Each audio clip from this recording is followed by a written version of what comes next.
रडत रडत बोलणारे भारताचे इतके कमजोर पंतप्रधान आजपर्यंत कुणीही बघितलेले नसतील. म्हणजे इतक्या वाईट परिस्थितीत नेहरूंनी देश सांभाळला, उभा केला, तेव्हा सुद्धा नेहरू कधी रडले नाही. इंदिरा गांधी सुद्धा कधी रडल्या नाही. आणि हे स्वतःच्या बायकोला न सांभाळू शकणारे पंतप्रधान आज रडत रडत लोकांना सांगतायत की महिलाओं का अपमान हो गया है. महिला 23 मध्ये आरक्षणासाठी सगळ्या पक्षांनी पाठिंबा दिलेला असताना यांनी आरक्षण का लागू केलं नाही. आणि आता आरक्षण लागू करण्याचा विचार करत असताना डिलिमिटेशन सारखा भाग त्याच्यात का आणला. दक्षिण आणि उत्तर भारत यामधला संघर्ष वाढवायचा आहे का. मग दक्षिण भारतातील राज्यांनी स्वतःचं शिक्षण, आरोग्य आणि जन्माचा दर हा व्यवस्थित सांभाळला. त्यांनी स्वतःला प्रगत राज्य म्हणून स्थापित केलं. यांचा तुम्ही कुठेतरी सूड घेत आहात का, हा सुद्धा मोठा प्रश्न आमच्या समोर निर्माण होतो. आणि म्हणून देशाची दिशाभूल करणारे पंतप्रधान, मुख्यमंत्री आणि या दोनही लोकांनी व त्या पक्षातील ज्येष्ठ नेत्यांनी व्यवस्थितरित्या त्यांच्या कार्यकर्त्यांना अंधभक्त करून ठेवलेलं आहे.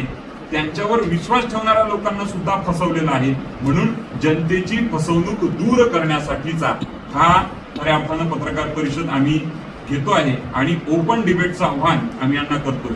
कारण आहे की हे जे महिला आरक्षणाचं किंवा महिलांच्या सन्मानाच्या ज्या गोष्टी करतात, मग मला साधा प्रश्न आहे, नरेंद्र मोदी साहेबांनी प्रज्वल रेवन्ना रेड्डी ज्याचे काय प्रकरण आहेत, किती व्हिडिओ क्लिप त्यांनी कशा कशा करून ठेवल्या, म्हणजे बालवयापासून तर म्हाताऱ्या स्त्रियांपर्यंत त्याचे काय प्रकरण आहेत हा आपल्याला माहिती आहे. तो सोबतच अनेक बीजेपीची लोक म्हणजे सायंटिस्ट, जेलमेन, बलात्कारी, वेलपे असा विषय असणारी भारतीय जनता पार्टी सातत्यानं व्यवस्थितरित्या बलात्कारी लोकांना तिकीट देते, त्यांना निवडून आणते, त्यांना मंत्री बनवते. नवे तर आत्ताच तुम्ही जर बघितलं असेल तर अनेक लोकांनी देशाच्या महामहिम पंतप्रधानांवर सुद्धा आरोप केल्याचे तुम्हाला आम्हाला पाहायला मिळतात, जे महिलांच्या संदर्भातले आहेत. प्रचंड गंभीर आरोप आहेत. एप्स्टीन फाईल्स मध्ये काय चाललंय याचा विषय तर तो नंतरचा आहे, तो वेगळा आहे.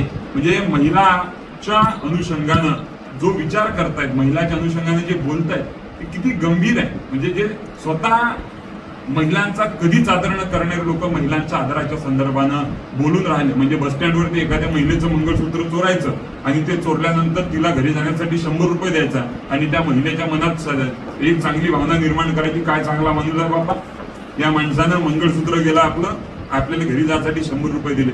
हे खिसा कापून लोकांना 100 रुपये देऊन खुश करणारी ही जी की भारतीय जनता पार्टी आहे, व्यवस्थितरित्या या देशाची दिशाभूल करत आहे. आणि म्हणून आता काही पोल्स, एक्झिट पोल्स, काही सर्वे हे झाले, तर त्या एक्झिट पोल मध्ये या देशातल्या 82% लोकांनी सांगितलंय की भारतीय जनता पार्टी आम्हाला मूर्ख समजत आहे. भारतीय जनता पार्टीच्या या फेक नॅरेटिव्हला आम्ही बळी पडणार नाही. हा नॅरेटिव्ह फेक आहे, या देशातले 82% लोक सांगत आहेत.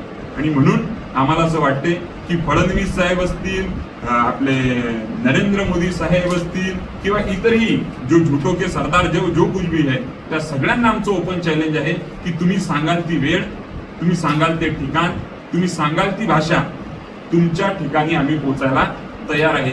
आणि जर तुमचं पोहोचणं पॉसिबल नसेल, शक्य नसेल, तर अकोला जिल्ह्यात आम्ही आहोत. अकोला जिल्ह्यामध्ये असणारे तुमचे जिल्हाध्यक्ष, पदाधिकारी, शहराध्यक्ष, आमदार, खासदार ही सगळी आहेत. आणि म्हणून इथल्या आमदार खासदारांना सुद्धा आम्ही ओपन चॅलेंज करतो आहे. आणि यांच्या संदर्भानं पुढील भूमिका मांडण्यासाठी मी प्रशांत दादांना विनंती करेन की यांची जी भूमिका आहे ती भूमिका स्पष्ट करावी आणि राहुल गांधींनी जी भूमिका मांडली ती सुद्धा स्पष्ट करावी.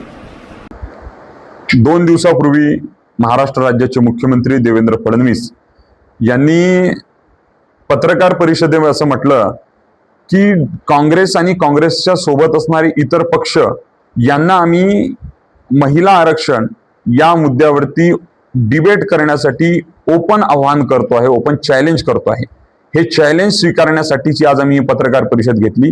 आणि म्हणून फडणवीस साहेबांना आमची विनंती आहे की तुम्ही सांगाल ती जागा, ते ठिकाण, ती वेळ, ती भाषा, आम्ही तिथे येऊन तुमच्यासोबत डिबेट करण्यासाठी तयार आहोत. आणि जर मुख्यमंत्री म्हणून महाराष्ट्र राज्याचे तुमच्याकडे वेळ नसेल तर अकोला जिल्ह्यातील जे काही पदाधिकारी आहेत, आमदार आहेत, खासदार आहेत, ज्येष्ठ कार्यकर्ते आहेत, आम्ही कुणासोबतही चर्चा करायला, संविधानिक चर्चा करायला तयार आहोत. तुम्ही तुमच्या पक्षाला सुद्धा आदेश द्यावे. आम्ही तुमच्या आव्हानाचा स्वीकार करतो, तुम्ही सुद्धा केलेल्या आव्हानाला सामोरे यावं, अशी आम्ही त्यांना विनंती करण्यासाठी ही पत्रकार परिषद घेतली आहे.